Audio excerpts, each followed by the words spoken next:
আমি একজন শহীদের গল্প বলি। আমাদের আব্দুল্লাল তাহির 18 এবং 19 জুলাই আমাদের সাথে ঢাকায় আন্দোলন করে। তো তাহিরের মা একা থাকেন রংপুরে। তাহির হচ্ছে 19 জুলাই রংপুর চলে যায়। তো তাহির যেভাবে শহীদ হয় সেটা হচ্ছে সেখানে রংপুর বেগম রোকেয়া ইউনিভার্সিটির পাশেই তাহিরকে খুব ক্লোজ রেঞ্জ থেকে শট করা হয় এবং তাহিরের বুকের এক পাশ দিয়ে গুলি ঢুকে আরেক পাশ দিয়ে বের হয়ে পাশের একটা মানে রাস্তার একটা স্টল থাকে, চায়ের স্টল, হ্যাঁ। তো ওই দোকানের টিন ভেদ করে পাশের দোকানের হচ্ছে কাঠের মধ্যে যে সেই গুলিটা পাওয়া যায়। দেখো কতগুলি স্তর পার হয়েছে, তার শরীর থেকে বের হয়ে আরেকটা টিন ভেদ করে আরেকটা দোকানে যেয়ে।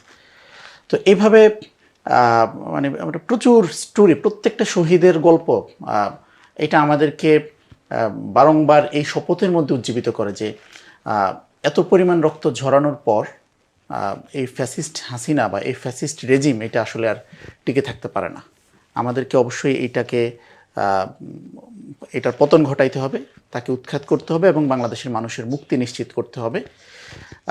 আর তুমি যেটা বললা যে যেভাবে আহত হওয়ার পর হসপিটালাইজড করার পর ডাক্তাররা ট্রিটমেন্ট দিচ্ছিল না, বা অনেক ক্ষেত্রে ট্রিটমেন্ট দিতে দিচ্ছিল না। যেমন আরেকটা যদি আমরা বলি যে শহীদ নাফিস, একদম আমি 18 জুলাই যেখানে ছিলাম মহাখালীতে, তো তার বাসা হচ্ছে বনানীতে। সেখানে শহীদ নাফিসের ঘটনাটা হচ্ছে সেটা যে একটা রিক্সার মধ্যে নাফিসের লাশটা ঝুলতেছে ফার্ম গেটে। এটা খুবই ভাইরাল হয় ওই সময়টা। তো এই যে ব্যাপারগুলো, বা পুলিশের এপিসি থেকে একজন জীবন্ত মানুষকে ফেলে দিচ্ছে, এরপরও 1 ঘন্টার মতো বেঁচে ছিল কিন্তু তাকে হসপিটালে নিতে দেওয়া হয়নি। আরেকটা ঘটনা হচ্ছে এক বন্ধুকে গুলি করা হয়েছে, মানে 2-3 বন্ধু, 2-3 বা অনেকে একসাথে আন্দোলন করছে, সেখানে একজনকে গুলি করা হয়েছে, তার পাশের বন্ধু এসে তাকে নিয়ে যাচ্ছে, পুলিশ লাশ নিতে দিচ্ছিল না, তাকে আবার গুলি করতেছিল।